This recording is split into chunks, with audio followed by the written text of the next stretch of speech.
बच्चों, आज मैं तुमसे वही बात कहने आया हूं जो खुद भगवान श्री कृष्ण ने अर्जुन से कही थी। उठो, जागो और तब तक मत रुको जब तक लक्ष्य की प्राप्ति न हो जाए। आज तुम्हारा रणभूमि में कोई युद्ध का मैदान नहीं, तुम्हारा रणभूमि है तुम्हारा किताबें और सपने, तुम्हारा गांडीव है तुम्हारा पेन, और तुम्हारा दुश्मन कोई और नहीं बल्कि तुम्हारी आलस्य, डर और टालमटोल है। क्यों पढ़ाई से भागते हो? जरा सोचो, जब भी किताब खोलते हो नींद क्यों आती? क्यों मोबाइल उठाते ही दिमाग तेज हो जाता है लेकिन किताब खोलते ही भारी लगने लगता है? क्योंकि तुम्हारा मन आसान रास्ता चुनता है। मन हमेशा कहेगा चलो बाद में पढ़ लेंगे, अभी आराम कर लो। लेकिन गीता कहती है आत्मा ही मनुष्य का मित्र है और आत्मा ही मनुष्य का शत्रु है। मतलब क्या? अगर तुम मन को कंट्रोल कर लो तो वही तुम्हारा सबसे बड़ा साथी है, लेकिन अगर मन ने तुम्हें कंट्रोल कर लिया तो वही तुम्हें बर्बाद कर देगा। अर्जुन भी डरा हुआ था। उसने कहा, हे माधव, मैं नहीं लड़ सकता, मेरा मन विचलित है। श्री कृष्ण ने कहा, हे पार्थ, उठो, तुम्हारा कर्तव्य युद्ध करना है और युद्ध से भागना अधर्म है। अब सोचो, अर्जुन को कुरुक्षेत्र का युद्ध जीतना था और तुम्हें अपनी पढ़ाई का युद्ध जीतना है। अर्जुन अगर मैदान से भागता तो इतिहास उसे कायर के रूप में याद करता। अगर तुम पढ़ाई से भागते हो तो आने वाली पीढ़ियां तुम्हें हारने वाले के रूप में जानेंगी।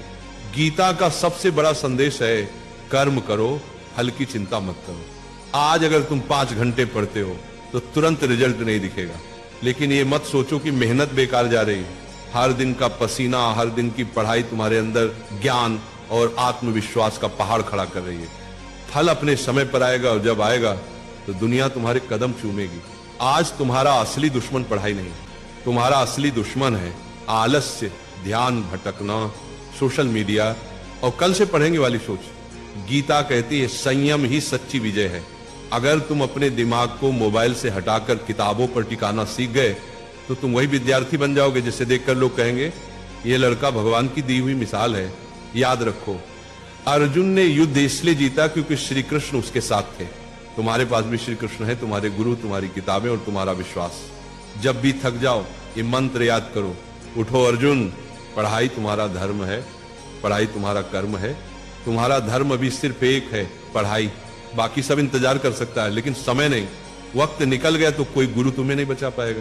अर्जुन ने मैदान में खड़े होकर कहा था, हे माधव, अब मैं तैयार हूं, अब मैं अपने धर्म का पालन करूंगा। आज तुम भी वही कहो, हे प्रभु, अब मैं आलस्य से लड़ूंगा, अब मैं किताबों को अपना धर्म मानूंगा।